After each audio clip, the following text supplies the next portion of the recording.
अस्सलाम वालेकुम स्टूडेंट्स, आज हम एक्सरसाइज 2.1 स्टार्ट करेंगे। चैप्टर नंबर 2 को जो है वो स्टार्ट करेंगे। हमने चैप्टर 1 जो है वो कंप्लीट कर लिया था और आज चैप्टर 2 स्टार्ट होगा। तो चैप्टर 2 का नेम जो है वो है हमारे पास यूनिट नंबर 2।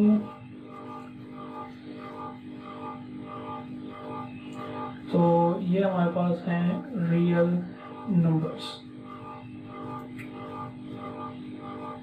तो सबसे पहले तो आपको ये बताना चाहिए कि रियल नंबर जो है वो क्या होते हैं। ठीक है, तो रियल नंबर्स बेसिकली दो सेट्स का जो है वो यूनियन है। ठीक है, यूनियन ऑफ टू सेट्स।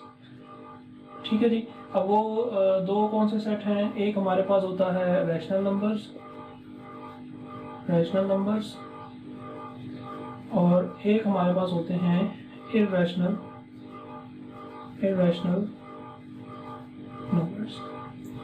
तो जब इन दोनों नंबर्स को आप यूनियन करते हैं तो आपको जो है वो रियल नंबर जो है वो मिल जाते हैं। इसका बेसिकली जो नोटेशन फॉर्म होती है हमारे पास, नोटेशन फॉर्म वो हमारे पास बेसिकली जो है वो ये होती है कि rational number union irrational number is equal to real number. तो ये हमारे पास इसकी बेसिकली नोटेशन फॉर्म जो है वो होती है। अब पहले हम देख लेते हैं कि रैशनल नंबर्स जो हैं वो कौन से होते हैं। तो रैशनल नंबर्स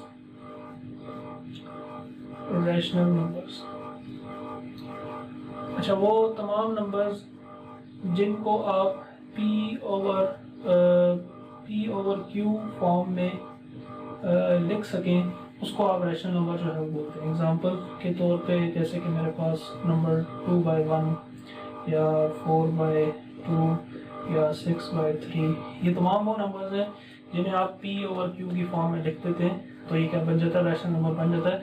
इसमें आप रूट भी दे सकते हैं। रूट 4 जो है ये भी एक रैशनल नंबर है, क्योंकि जब आप इसको रूट खत्म करते हैं तो ये 2 होता है, और आपको पता है किसी भी नंबर के नीचे जो है वो 1 मौजूद होता है। तो ये सारे कौन से हैं? रैशनल नंबर है। ठीक है। अच्छा, इर्रेशनल नंबर कौन से होते हैं? इर्रेशनल नंबर्स सो वो तमाम नंबर जिनको आप P ओवर Q की फॉर्म में नहीं लिख सकते। ठीक है, जिनको आप P ओवर Q की फॉर्म में नहीं लिख सकते वो सारे के सारे क्या कहलाते हैं? इर्रेशनल नंबर कहलाते हैं। मिसाल के तौर पे जैसे कि आप पाई की वैल्यू लिखते होते हैं 3.14, तो ये एक इर्रेशनल नंबर जो है वो कहलाता है। इसी तरह रूट के अंदर अगर बात करें तो रूट के अंदर ये एक नंबर होता है √2। तो √2 को जब आप सॉल्व करते हैं तो ये 0 पॉइंट कुछ हमारे पास आना शुरू हो जाता है और ये चलता चला जाता है, रुकता नहीं है। तो ये क्या होता है? इर्रेशनल नंबर जो है वो होते हैं। अब ये तो एक सिंपल सी इनकी जो है वो एग्जांपल्स और डेफिनेशंस हैं कि रैशनल नंबर क्या होते हैं और इर्रेशनल नंबर क्या होते हैं। लेकिन इनको अगर आपने सही तरह से समझना हो तो उसके लिए कुछ जो है वो कुछ और भी हमारे पास जो है वो तरीक़ाकार हैं इनको चेक करने के। सेकंड बात ये है कि अगर हमारे पास कोई भी फ्रैक्शन दी हो, जैसे कि आपके पास 1/3। अब ये 1/3 फ्रैक्शन जो है इसको कैसे पता चलेगा कि ये रैशनल है इर्रेशनल? तो हम इसको जो है वो डिवाइड करना शुरू कर देते हैं अंदर रख के। ठीक है, अब डिवाइड हम करते चले जाएं। ठीक है, सम टाइम ऐसा होता है कि ये ख़त्म हो जाता है, सम टाइम ऐसा होता है कि ये ख़त्म नहीं होता, ये चलता रहता है। तो वहाँ से भी हम अंदाज़ा लगाते हैं कि ये फ्रैक्शन जो थी वो इर्रेशनल थी या रैशनल थी। सो अब हम इसको आगे देखने की कोशिश करेंगे कि कौन से हमारे पास जो है वो तरीक़ाकार हैं जिनसे हम चेक कर सकते हैं। तो सबसे पहली बात ये है कि कुछ हमारे पास डेसिमल फ्रैक्शंस होती हैं। डेसिमल फ्रैक्शंस, ठीक है, उसमें सबसे पहली जो है वो होती है टर्मिनेटिंग डेसिमल फ्रैक्शन। ठीक है, अब टर्मिनेटिंग डेसिमल फ्रैक्शन कौन सी फ्रैक्शन होती है? वो वाली फ्रैक्शन जिनको आप डिवाइड करें और डिवाइड करने वो पूरी डिवाइड हो जाए और उनका आंसर रुक जाए। लेट्स सपोज अगर मैं बात करूँ 6/3 की, तो अब होता ही है कि हम 6 को अंदर रख के 3 को डिवाइड कर 3 2 6 होता है, ये खत्म। अब ये पूरा डिवाइड हो गया। सो जब ये पूरा डिवाइड हो जाए और इस तरह की फ्रैक्शंस जो भी आपको नजर आए वो सारी की सारी क्या कहलाती हैं, टर्मिनेटिंग डेसिमल फ्रैक्शन जो है वो कहलाती है। ठीक है, इसी तरह इसकी जो है वो एक और इसमें चीज़ होती है नॉन टर्मिनेटिंग डेसिमल फ्रैक्शंस। अब नॉन टर्मिनेटिंग जो है वो कौन सी होती है, वो वाली तमाम डेसिमल फ्रैक्शन जो रुके ना बल्कि चलती जाए। ठीक है, जैसे कि ये 1/3 था, मैंने लिखा था, तो 1 को अंदर रखें और 3 को बाय, तो 0 पॉइंट हमें था 0। अब 3 3 9, ये 1, फिर पॉइंट लगा हुआ है 0, फिर हमें 9 लाना पड़ेगा, फिर पॉइंट लगा हुआ है 1, ये 0 3। तो अब ये देख सकते हैं कि ये चलता चला जाएगा, रुकेगा नहीं। तो इस तरह की तमाम जो फ्रैक्शंस होती हैं वो सारी की सारी कौन सी होती हैं, नॉन टर्मिनेटिंग डेसिमल फ्रैक्शंस होती हैं। ठीक है, अच्छा अब इसी के अंदर एक और चीज़ भी जो है वो आती है, repeated and non repeated decimal fractions. अब जो रिपीटेड और नॉन रिपीटेड वाली बात है वो क्या है, अब देख सकते हैं कि यहाँ पर जब हमने इसको सॉल्व करना शुरू किया तो ये जो है 3 3 3 बार जो है वो आ रहा है। सो ये आपस में एक तरह से जो है वो क्या हो रहा है, रिपीट हो रहा है।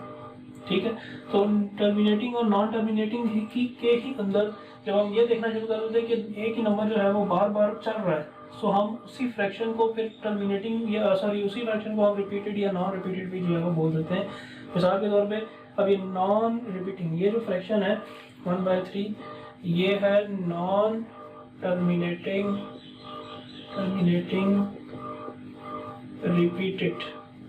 Repeated decimal fraction. अब ये नॉन टर्मिनेटिंग तो है ही क्योंकि ये तो चलती जा रही है, लेकिन ये साथ ही साथ क्या है, रिपीटेड भी जो है वो है। ठीक है, इसी तरह अगर हम टर्मिनेटिंग की बात करें तो उसमें भी जो है वो रिपीटेड और नॉन रिपीटेड जो है वो पाई जाती है।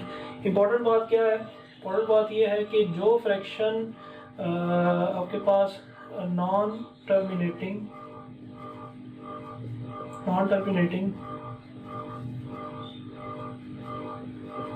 एंड नॉन रिपीटेड हो,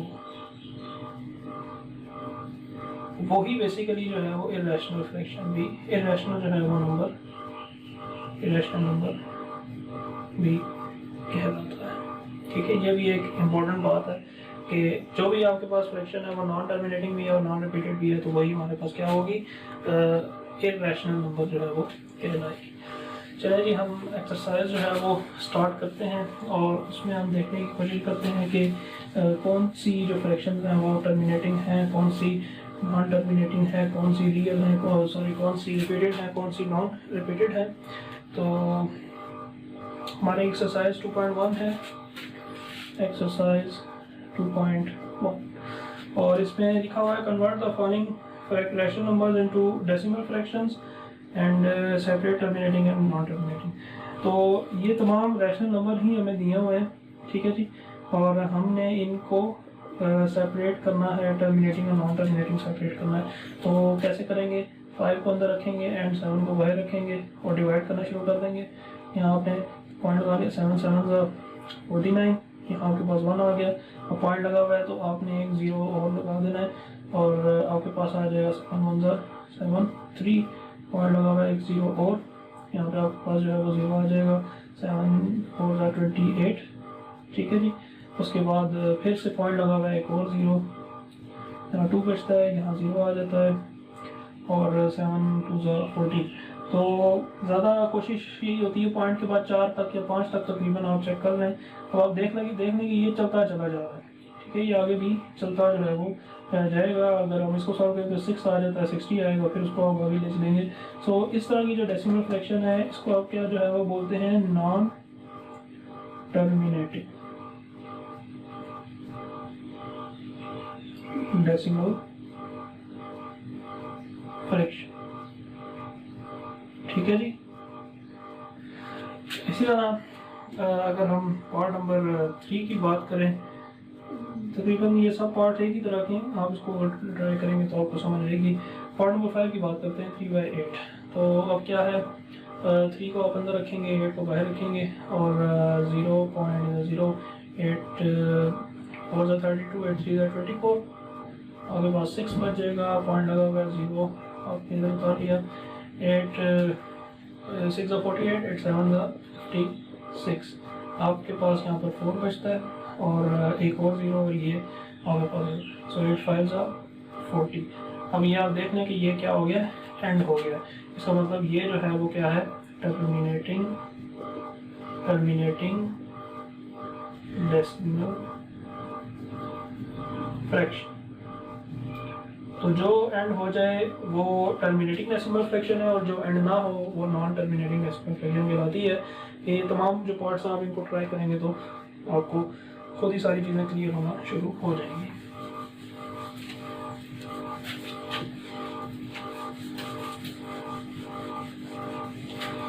तो जी हमारे पास सेकंड क्वेश्चन है, convert the following rational numbers into decimal fractions and separate repeating and non-repeating decimals। जी अभी आपके सामने कुछ इन्होंने रैशनल नंबर्स दिए हुए हैं, इनको आपने सॉल्व करना है और रिपीटिंग और नॉन रिपीटिंग जो है वो आपने फाइंड करने हैं। सो पार्ट 1 है 3/7। अब अगेन 3 को अंदर रखेंगे और 7 को बाहर, तो पॉइंट लगा देंगे। 7 3 ज़ा 21, यहाँ पे आपके पास 9 आ जाता है, पॉइंट लगा हुआ है, एक और 0 आपने उतार लिया। 7 8 ज़ा 56। अच्छा ये 9 आपके पास ये 9 है तो 7 1 ज़ा 7 आप कर दें, ठीक है। तो इस 9 में से 7 निकालें 2 और ये 0 ये वाला नीचे उतार लेंगे। 7 2 ज़ा 14, ठीक है। और 20 में से 14 निकालें तो 6 बचता है, एक और 0 है उसको आपने नीचे उतार लेना है। और 7 8 ज़ा 56, 7 8 ज़ा 56। सो यहाँ पे वो 4 बचता है।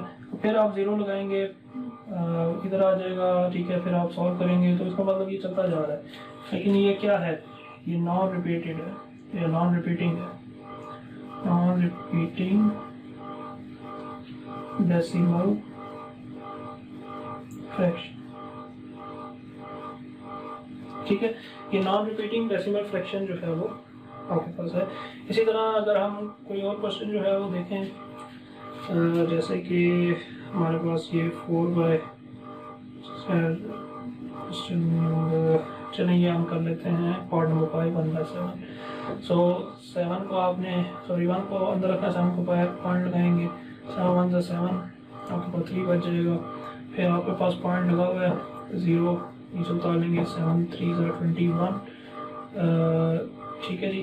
उसके बाद आपके पास 9 आ जाएगा। 7 1 ज़ा 7, उसके बाद आपके पास यहाँ पे 9 में से 7 के 2 बचते हैं, 0 एक और देंगे। 7 2 ज़ा 14, ये भी तकरीबन आपके पास क्या है, नॉन रिपीटेड ही जो है वो नॉन रिपीटिंग डेसिमल। तो इस तरह मतलब ये सारे क्वेश्चन आप सॉल्व करेंगे तो कहीं ना कहीं आपको कोई 2-3 जो है वो रिपीटेड भी जो है वो इसमें मिल जाएंगे। रिपीटेड के बारे में फिर कोई बता दूं कि मतलब ये नंबर जो है ना आपस में क्या हो रहे होंगे, एक जैसे नंबर जो है वो आ रहे होंगे, तो ये आपस में फिर क्या होंगे, रिपीटेड जो है वो नंबर्स कहलाएंगे, ठीक है जी। तो ये हमारी सिंपल सी एक्सरसाइज जो है वो एक्सरसाइज नंबर 2.1 थी। अब हम नेक्स्ट एक्सरसाइज की तरफ जो है वो मूव करते हैं।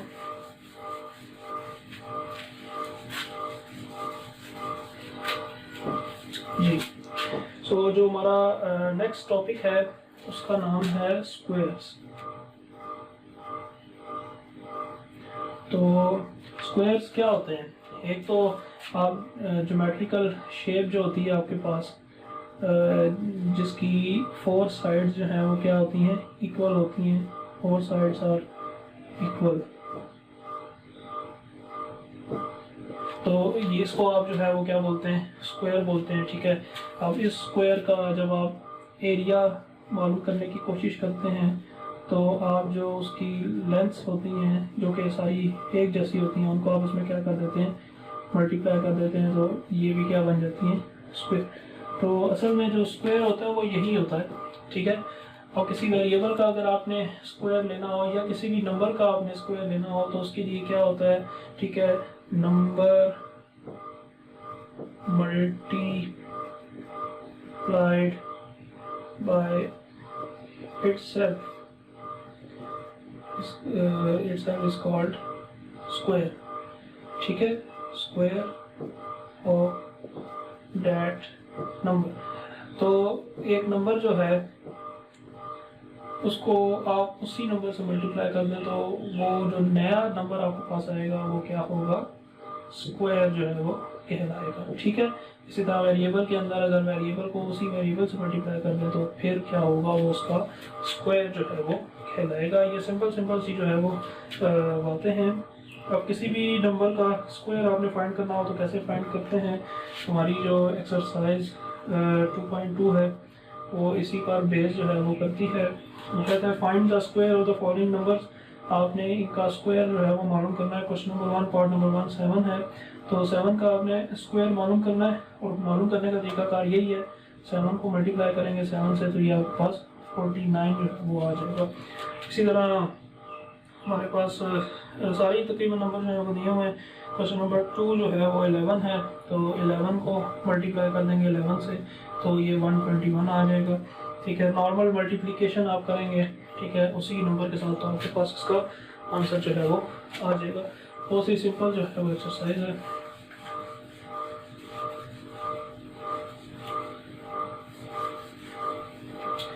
ओके, इसके बाद हमारे पास दूसरा सवाल है जो कि इम्पोर्टेंट है। Right the summation pattern for the following squares. तो जैसा कि अभी आपको मैंने एक तरीका बताया स्क्वायर फाइंड करने का कि नंबर को नंबर से मल्टीप्लाई किया जाए तो स्क्वायर आ जाता है। इसी तरह एक और तरीका है स्क्वायर मालूम करने का, उसको हम जो है वो समेशन पैटर्न बोलते हैं। क्या बोलते हैं? Summation pattern.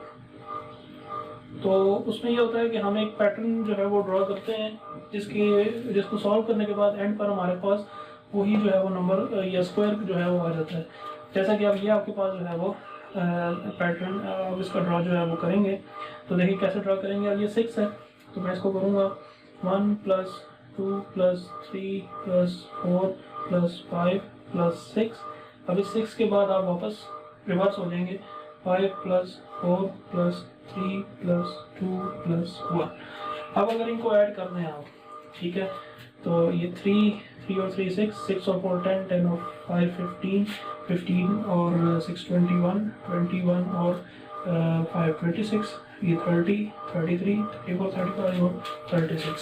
इसका मतलब इसको सॉल्व करने के बाद 36 ही आता है और वैसे भी 6 का क्या होता है 36 होता है।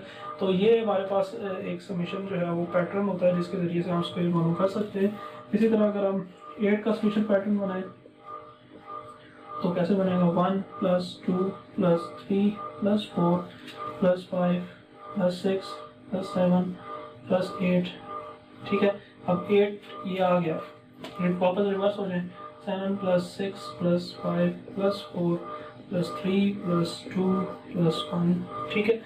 अब इनको अगर ऐड कर दें 3 3 6 और 4 10 10 15 15 6 21 और 7 28 और ये आपके पास होता है 30 और 36 और 4 36 एंड 4 40 43 49 और ये 54 58 59 60 61 62 63 एंड 64। तो इसका मतलब ये होगा कि आप 8 का स्केल लें तब भी 64 आता है और समेशन पैटर्न से करें तब भी 64 आता है। सो ये भी एक तरीकाकार है ये समझाने के लिए किस तरह से आप जो है वो स्क्वायर मालूम कर सकते हैं। सो स्टूडेंट्स, आज का हमारा लेक्चर इतना ही है। नेक्स्ट लेक्चर में हम ये स्टडी करेंगे कि स्क्वायर रूट्स जो हैं वो किस तरीके से फाइंड किए जाते हैं। अभी हमने ये देखा कि स्क्वायर कैसे मालूम किया जाता है। तो एक तो तरीका ये है कि उस नंबर को उसी नंबर से मल्टीप्लाई किया जाए या समेशन पैटर्न के जरिए से स्क्वायर मालूम किया जाए। अब यह है कि जब आप स्क्वायर ले लेते हैं उसके बाद उसका एक स्क्वायर रूट होता है, ठीक है। स्क्वायर रूट से मुराद थोड़ा सा आपको बता देते हैं कि जैसे कि अब ये 36 था, ये 6 का स्क्वायर लेके 36 आया था, तो अब आप इसका एक रूट लेंगे जो कि वापस आपको 6 ला कर देगा। उस रूट को सॉल्व करने के कुछ तरीक़ेकार हैं, वो तरीके हम जो है वो नेक्स्ट एक्सरसाइज के अंदर जो है वो सीखेंगे।